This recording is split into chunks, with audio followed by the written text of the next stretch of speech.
Përshëndetje gjithëve, jam sot përpara jush për të prezantuar një tjetër nismë të rëndësishme të qeverisë shqiptare.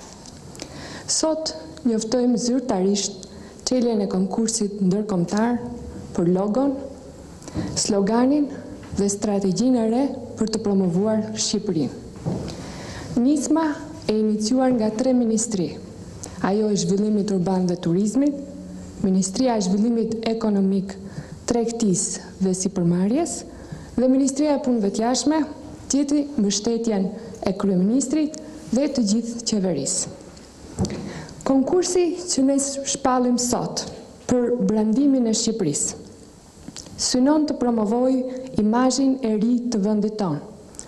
Është një nismë madhore për të promovuar identitetin e Shqipërisë në tregun botëror.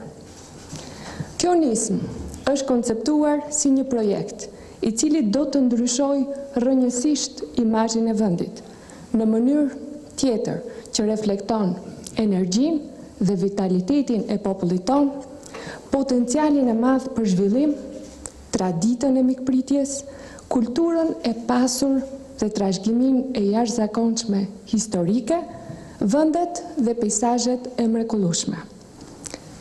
Kjo nismë lindi natyrshëm, si një nevojë për t'u përshtatur realitetit përpjekjeve të qeverisë shqiptare për të rritur numrin e turistëve, të huaj sidomos, por edhe për të rritur investimet e huaja në vend.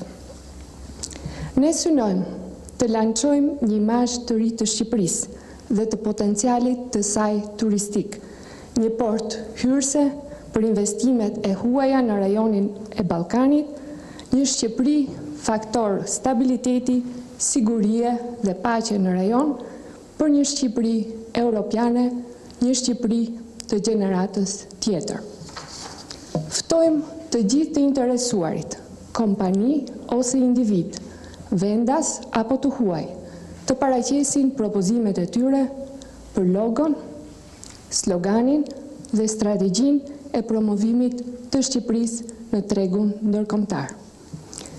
Të gjitha propozimet e dorëzuara do të vlerësohen nga një juri ndërkombëtare e përbërë nga personalitete, ekspert, njohës të fushës dhe miq të Shqipërisë.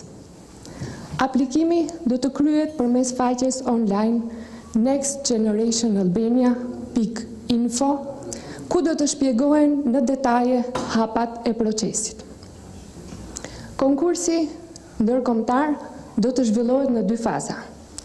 Në fazën e parë, kompanitë do të paraqesin konceptin e tyre për logon, sloganin dhe një draft projekt deri në fund të muajit prill. Juria ndërkombëtare më pas do të përzgjedhë 5 propozimet më të mira.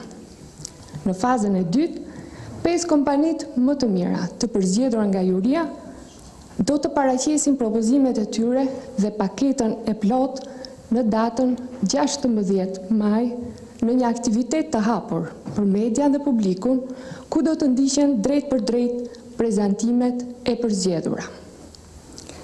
Përzgjedhja e logos dhe e sloganit të Shqipërisë përmes një mesazhi që na përfaqëson, një logo që shpreh identitetin tonë dhe përmes një strategjie të qartë që do të na bëjë më të lehtë rrugën për një promovim më të mirë të potencialeve tona turistike, mundësitë e pafundme për investime, potencialin intelektual dhe identitetin ton kombëtar. Faleminderit.